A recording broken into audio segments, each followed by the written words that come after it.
Hello friends, I hope you all are doing well and staying safe at your own place. I, Sybcom Kapadia, welcome you all on my today's lecture on the subject accountancy and taxation. As you all are aware, we had started with the topic of goods and service tax, that is GST. Till now, we had started with the introduction under which we had covered several points, important of which being the first country to start GST was France. In India, it was implemented from 1st July 2017. Slogan is One Nation, One Tax. What are the tax slabs? 5%, 12%, 18%, and 28%. For some special goods like gold, it is 3%, and for stones, it is 0.25%. Next was the limit of aggregate turnover for exemption from GST. If you are involved in the dealing of goods, then in normal state it is 40 lakhs and in special category states it is 20 lakhs. If you are a service provider, in normal state it is 20 lakhs and in special category states it is 10 lakhs. So 40, 20, 20, 10. If your total aggregate turnover exceeds this particular limit, then you are liable to take compulsory registration under GST. Next was the principles that were supposed to be adopted at the time of transforming or clubbing the previous indirect taxes into GST. And next was the commodities which were kept outside the purview of GST, like which products are kept outside GST. That is, GST is not applicable on this particular products. It include alcoholic liquor for human consumption, electricity, and other 5 petroleum products. Next is dual GST, under which we had studied that we are having two different types of GST for the state and for the center. Like if I'm doing any intrastate transaction, that is within the state, then I need to pay two types of GST, central GST and state GST. If I'm doing any interstate transaction, that is between the states, then I need to pay IGST, which is integrated goods and service tax. Then we have taken a look on the advantages of GST and limitations or challenges of GST. I have told you it may be asked as a long question, so prepare it well, friends. Then we have taken care of levy and collection of GST, which is stated under section 9, in which we had studied that maximum GST that a government can levy as a CGST is 20%, and same for the SGST. The total of GST tax that can be levied by the government is 20 plus 20, that is 40%. As of now, what is the maximum tax rate? As we have seen in the first slide, it is 28%, and maximum government can go up to 40%. There are 5 petroleum products which are outside GST as of now. Government can notify any day and can start levying GST on that products also. Then I had explained you the concept of RCM, that is reverse charge mechanism. I have told you in general course the GST is being collected by the service provider and is deposited by the provider into the government. But under certain scenario, instead of provider, receiver is being liable to deposit the amount of GST with the government. So the mechanism has been reversed in this particular stage, as a result of which it is known as reverse charge mechanism. There is an example over here which state when an unregistered supplier, that is the person who is selling the goods, is unregistered and the person who is purchasing the one is registered, then RCM is applicable. And last is e-commerce operator will be treated as a supplier to pay tax under GST. If he is not having any kind of physical presence, then his representative is liable for the same. If he is not having any kind of representative also, then he need to appoint any person who will be liable for GST. Then friends, we had covered input tax credit, under which I had explained the example of coffee and coffee beans. So I hope you are clear with what is input tax and what are the conditions to claim input tax credit. Next, we had covered the definition of what is goods, under which I had explained you every kind of movable property other than goods, but it includes actionable claim and all the growing crops, grass and other things which are attached to land, but I had agreed that I am going to cut it off. I am going to sever it before selling the same. Intangible assets are also included, and this definition under GST is an exhaustive definition, which means you cannot add anything to this particular definition. And second was services. Anything other than goods, money and securities is included in services. It do not include money, but it includes activity with related to money where a separate consideration is charged, where I gave you the example in the last lecture. For example, I am giving Indian rupees and taking dollar against it, then I'm paying a specific fee for the same. Then in that particular case, it is included in the definition of services. any economic activity resulting into value addition, under which I have given you the example. I have purchased a flat, fine, which was like directly given by the builder to me. Now I appointed or hired a painter to do the painting. So painter has done value addition to my flat. So basically this is also the service which is provided by him. And the last part is it is instantly perishable. You cannot store these services, under which I will give you the example. As a chartered accountant, if my client comes to me, says, sir, आप मुझे ये topic पे consultancy दे दीजिए. What I'm doing is I am giving him the consultancy at that particular point of time. But as soon as I have given my advice, it is perishing at that point of time. He is not able to store my service. So this is what we have studied till now. Now let's start with the new definition. The name written over here is definition of person. I hope you can recall the definition of person that we have studied in detail, like category wise. There were 8 categories under Income Tax Act 1961. This is the definition of person which is being defined under GST. To be very honest, this question is not likely to come in your examination, because the definition of person as per Income Tax Act is of much more importance. But since it is a part of your syllabus, we'll take a quick view on all the points that who all are included in the definition of person. Just to remember it in a general sense, everyone is included in this definition. As you are going to read it through, you will get to know that no one is excluded from this particular definition. All are included. Let's read it. First is individual, that is a natural person like me, you are included in this definition. Second is HUF, that is Hindu Undivided Family. Third is company, it may be limited, it may be private limited. Fourth is a partnership firm. Fifth is LLP, that is Limited Liability Partnership. Sixth is any AOP, that is Association of Persons, and BOI, that is Body of Individual. By now, I hope you are clear with what is AOP and what is BOI. Whether they are incorporated or not, in or outside India, they are included in the definition of person.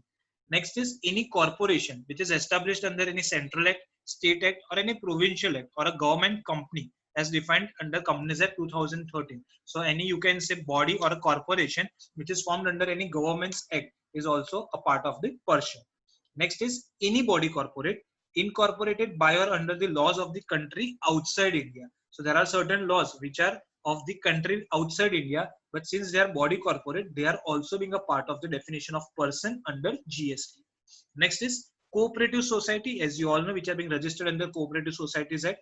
Next is local authority, that are also included in the definition of person. Next comes central government or a state government. So government is also included in the definition of person. It means if government is selling or buying anything, it is also under the purview of GST. So government is also not excluded from this definition. It is also included. Next is society as defined under the Societies Registration Act 1860. Next is trust. It can be private trust. It can be public trust. And last is every artificial juridical person which is not falling within any of the above. So जो यहाँ कुछ भी नहीं आता वो सबका सब कहाँ पे आ जाएगा in the last point. So you can see that no one is excluded from this particular definition. I am just giving you half a minute, take a quick overview on all the underlined points that I have written over here.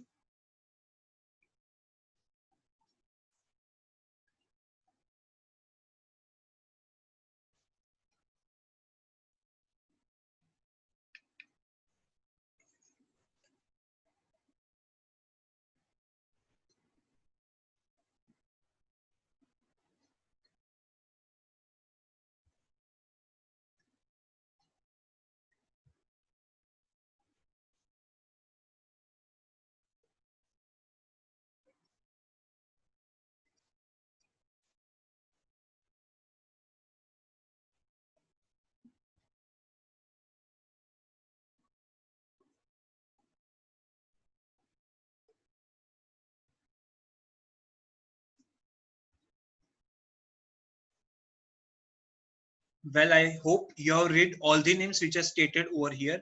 Again, reiterating, not so important from the viewpoint of exam, but it is a general question. So even if it comes up, then you can easily state all the names that I have written over here.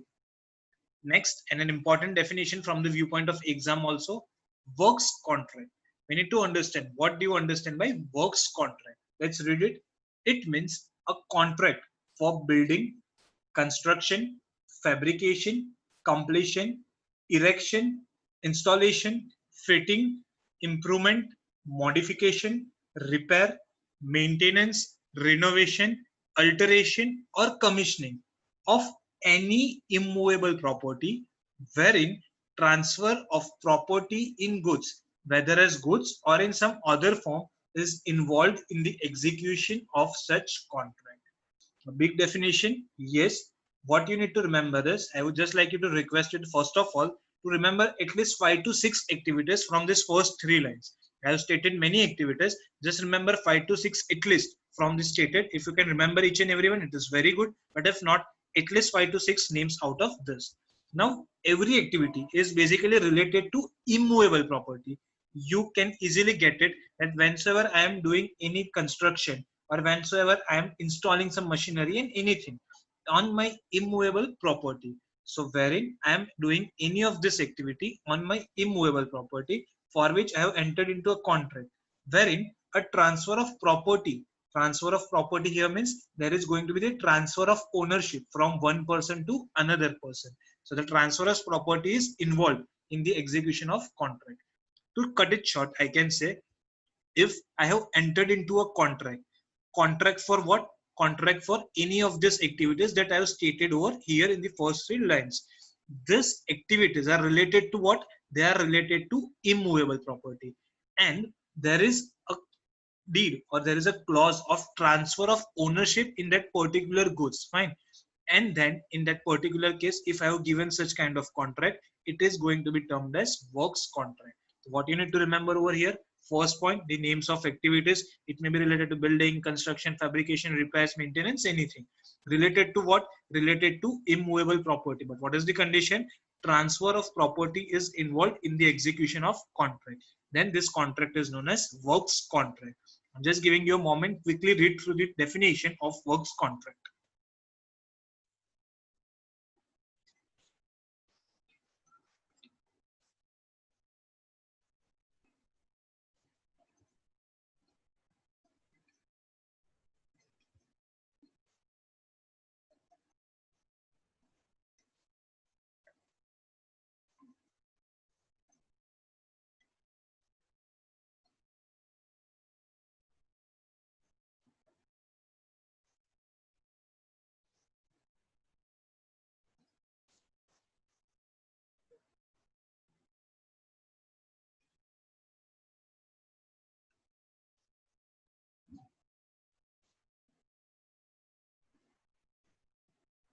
So is it fine, friends?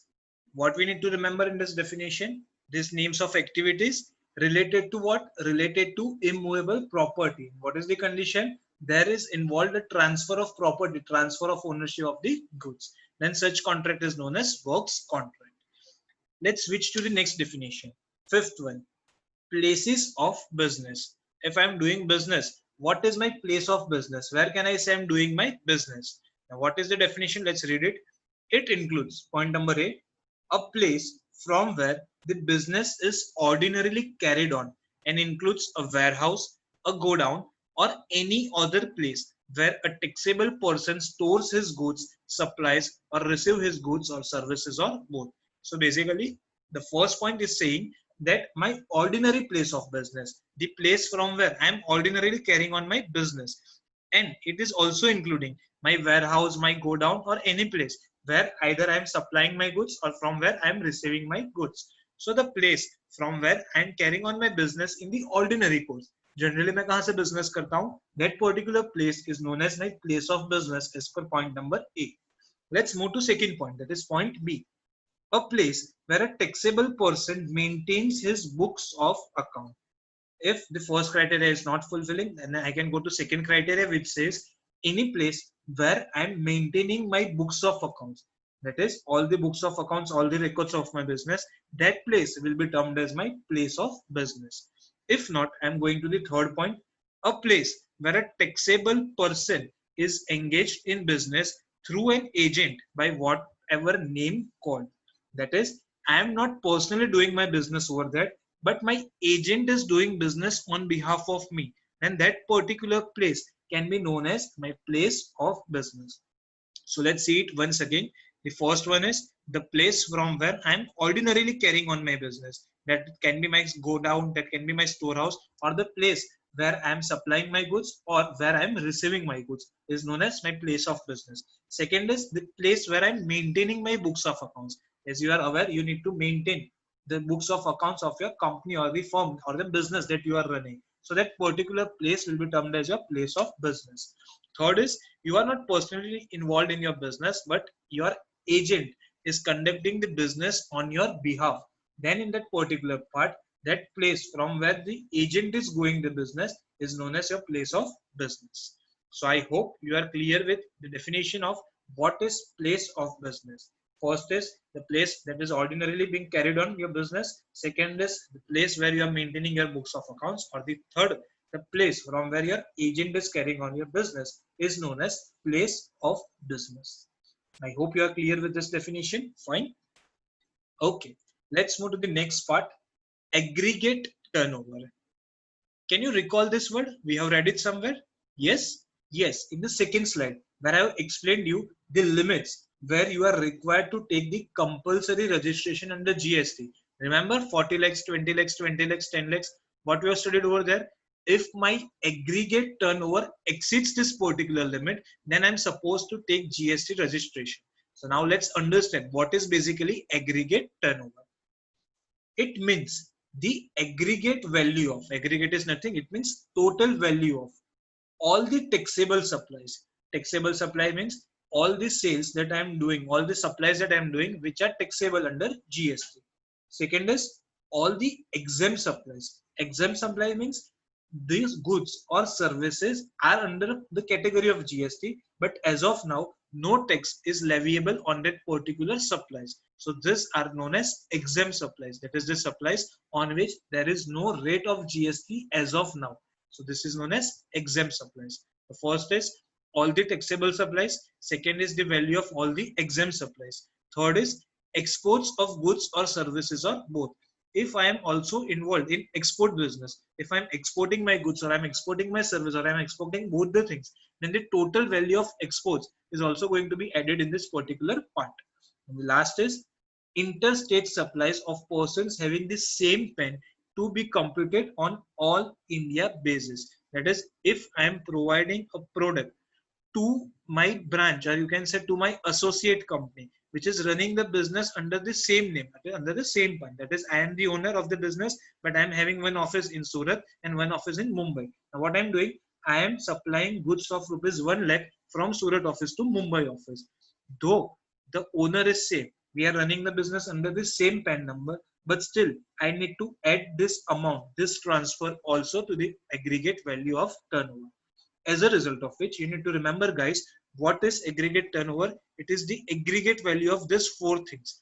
All the supplies which are taxable, all the supplies which are exempt, that is on which there is no tax liability, all the exports, and all the intrastate supply, no matter it is under same pen or not. But this excludes two things. That is, two things is not included in the definition of aggregate turnover.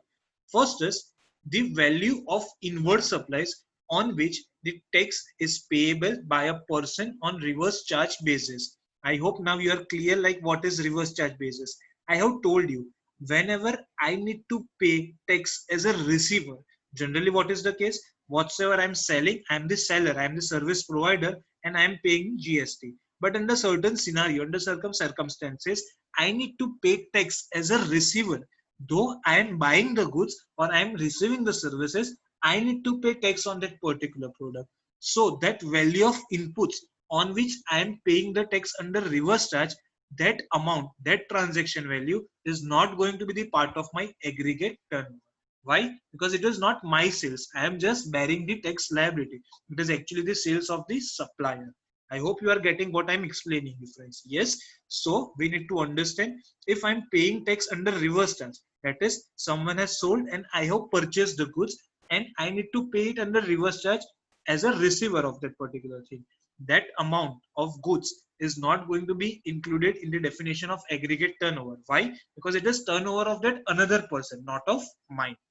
And the last part is any amount of central tax, state tax, union territory tax or integrated tax and the amount of cess that is any amount of tax is not a part of aggregate turnover. So we are just considering the basic value. We are not including the value of GST in this particular definition of aggregate turnover. In short, aggregate turnover is nothing. It is the total value of sales. It doesn't matter whether it was taxable or exempt. It was export or it was just inter-branch transfer. Any kind of sale is going to be included in the value of aggregate turnover. But it is not including two things. One, the amount that you had paid on the reverse charge basis, and the second, any kind of GST or cess thereon. I hope I am clear with what is aggregate turnover. Next definition is business. I have kept this definition short and simple so that you can easily understand what is written over here. What is business? You have learned in your business studies or organization of commerce in 11th standard. Any economic activity with the motive to earn profit is known as business. But here under GST, this definition is slightly changed. Let's read it. Any trade. I hope you are understanding what is trade. Fine. Any trade, commerce, manufacture, profession, vocation, adventure, wager, or any other similar activity, whether or not it is for a pecuniary, that is monetary benefit, and all the activities which are related or allied to these activities is included in business. So in short, business includes everything. It may be any kind of your trade, it may be any kind of business, it may be any kind of vocation. That is, if you are a lawyer, lawyer is known as a vocation, it is a profession. No matter whether you are a service provider, no matter you are a professional, no matter you are a trader, no matter you are a manufacturer, you do any kind of activity, whether for a profit motive or not. And all the activities which are related to that activity are included in the definition of business. So in crux, again, I can say business includes everything. I hope I am clear with this a general meaning. Fine. I would just like you to request to take a quick overview on both the definitions that I have stated on this particular slide. Aggregate turnover is quietly much more important from the viewpoint of your exams also.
Well, friends, I hope you have taken due care of both the definitions which I have explained over here. Let's move to the last definition for the day. Trust me, friends, this is the hot favorite definition from the viewpoint of examination. You take any paper of any year, you are definitely going to find this particular question.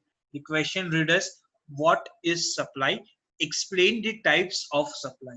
Trust me, it is the easiest answer to understand, but it is asked even for 7 marks. So friends, let's understand and deal with this topic in detail. First of all, the elements that constitute supply. Like what is supply? So there are certain elements which are included to form a supply. Let's read it out. First, supply of goods or services or both. So I have heard till now that supply of goods, taxable supplies, exempt supplies, export supplies. But what is supply basically? So first element is it can be supplying of goods or services or both. So it doesn't differentiate whether it is good, whether it is service. Everything is included in the definition of supply. Second is I'm supplying for a consideration.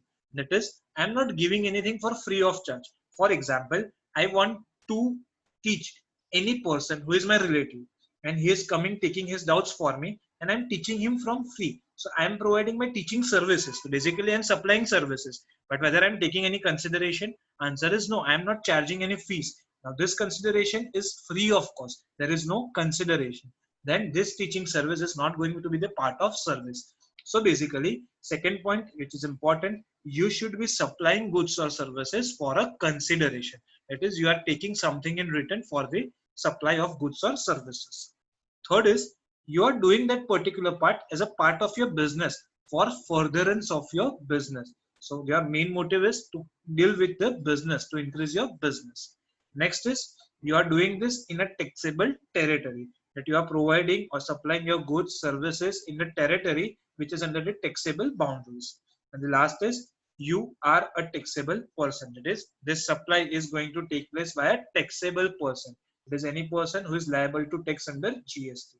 If all these elements are being fulfilled, then I can say I have done supply under GST. Now, before repeating this point, I would like you to draw your attention on one point.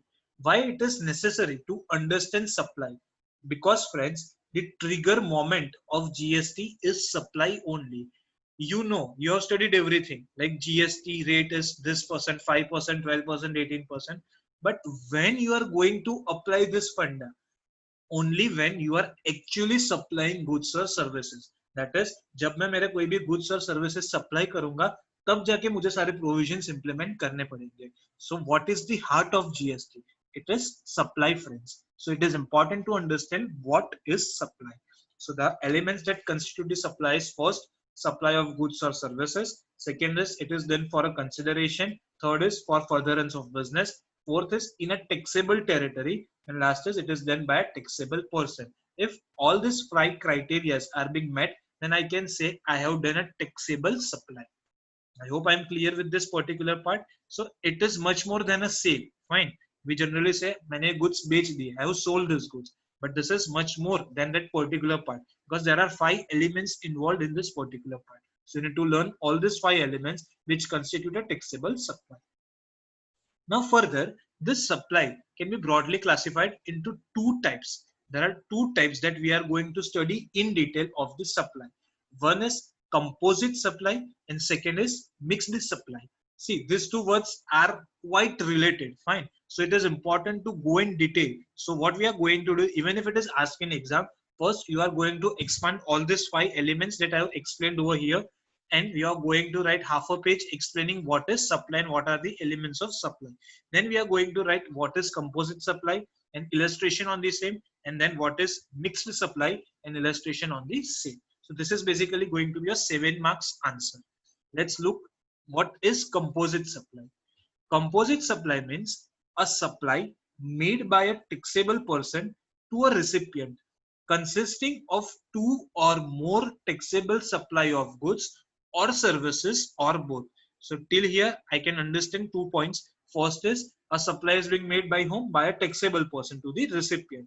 But the supply is consisting of either 2 or more taxable supply. So I am not giving him only one thing. I am giving him more than one thing. That is 2 or more taxable supply of goods or services or both, or any combination thereof, which are naturally bundled. Learn by heart this underlined bold word, naturally bundled. Whensoever the question of composite supply comes, you just need to answer it blindly by using these 2 words, naturally bundled. I'm going to explain it in the example, what is the meaning of this particular part. So again, a supply made by a taxable person to the recipient consisting of 2 or more taxable supply of goods or services or both, or any combination thereof, which are naturally bundled and supplied in conjunction with each other. That is, एक दूसरे के साथ ही वो दिया जाता है. In the ordinary course of business, one of which is a principal supply. Now let me break down this entire definition. Composite supply is basically a supply. Who is supplying? Taxable supply. Taxable supplier. To whom it is supplied? To a recipient. How many supplies are involved in this? 2 or more. So it is not a one supply. There are minimum 2 supplies or more supplies. They may be given in a combination, and these supplies are naturally bundled. And in ordinary course of business, one supply is going to be the principal supply. Now let's look at the example so that you will get a clarity of what I want to see. Illustration, where goods are packed and transported with insurance. The supply of goods, packing materials, transport and insurance is a composite supply, and supply of goods is a principal supply. Let's take an example. I want to sell my goods from Surat to Ahmedabad. Fine. Now what I'm going is, I am sending it by a cargo or a transporting. In this particular case, what I'm doing is I'm supplying my goods. I am adding or packing those goods in a packing material. I am paying something to the transporter and I have taken the insurance for that particular part. Now, what is my principal supply? My principal supply is of goods. But along with that, what I'm doing, I'm also supplying packing material, I'm also supplying transportation, and I am also supplying insurance services. So there is not a single supply, there is more than one supply. But what is my principal supply? It is supply of goods. And these supplies are naturally bundled because whenever you are going to send goods, you are naturally going to pack those particular goods. You are actually going to pay for the transportation and you are actually going to take the insurance for that particular goods.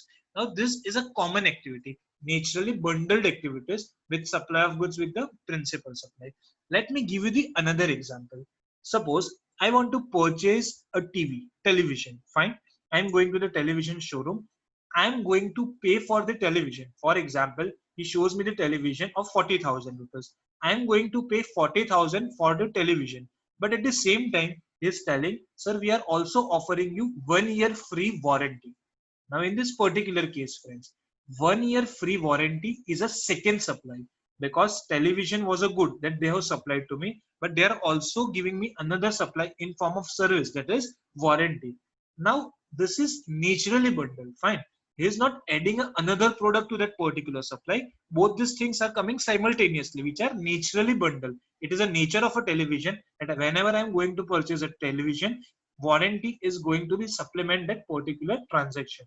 Hence, in this particular case, there are two different supplies. One main supply. And लेने क्या गया था? Principal good is my television, but along with it, I am also getting the warranty, which is my subsidiary supply. Hence, such supplies are known as composite supply. I hope, friends, you are clear with this particular part. So I was telling the important one that you need to learn by heart is naturally bundle. You cannot separate two things. Fine. You cannot give that I am not going to take warranty. I'm only going to take the television. No, these are naturally bundled in nature. Hence, such supply are known as composite supply. Let's move to the next part. Mixed supply. It means two or more individual supplies. Again, यहाँ पे भी क्या है? It is not one. It is either two or more than two individual supplies of goods or services or any combination thereof, made in conjunction with each other by a taxable person. तो यहाँ तक definition same है. I am going or giving two or more supplies in combination together, and I am a taxable person who is supplying the goods. But now the definition changes. For a single price where such supply does not constitute a composite supply. So what they are trying to say, I am giving more than one supply for a single price, but these supplies are not the composite supply, which means this supply are not naturally bundled. तो ये क्या है? They are artificially bundled. Let's understand with an example. A supply of a package consisting of canned foods, sweets, chocolates, cakes, dry fruits, aerated drinks, and fruit juices, when supplied for a single price, is a mixed supply. Each of these items can be supplied separately and is not dependent on any other. It shall not be a mixed supply if these items are supplied separately. Let me simplify this particular example. Let's assume a situation that Raksha Bandhan is going to come soon in a month. Fine. Now, at the time of Raksha Bandhan, all the sisters are going to gift a box of Cadbury's or sweets to their brothers. Fine. Now, let's take an example. My sister wants to gift me a pack of Cadbury's. Now, what she is doing is she is buying an entire pack of Cadbury, which consists of Dairy Milk Silk, a Bonville, a Fruit and Nut, and many more Cadbury's. Now, the entire cost of this particular packed Cadbury box is of rupees 500. So it is sold for a single price, which consists of, let's say, 5 Cadbury's of rupees 100 each. There is a Dairy Milk Silk of rupees 100. There is a Bonville of rupees 100. There is a Fruit and Nut Cadbury of rupees 100 and much more. So there are 5 Cadbury's each of rupees 100. Now the point comes. If I want to sell this individual Cadbury separately, can I sell that? Answer is yes, you can sell that. The same seller is selling that product separately also, but since it is Raksha Bandhan, what he has done is he has clubbed the entire packing and formed a box so that he can sell the entire part at rupees 500. That is at a single price. When you are artificially bundling such goods. See, it is not the natural bundle, fine, because natural bundle was the example of television and warranty. This is something you can have sold it separately.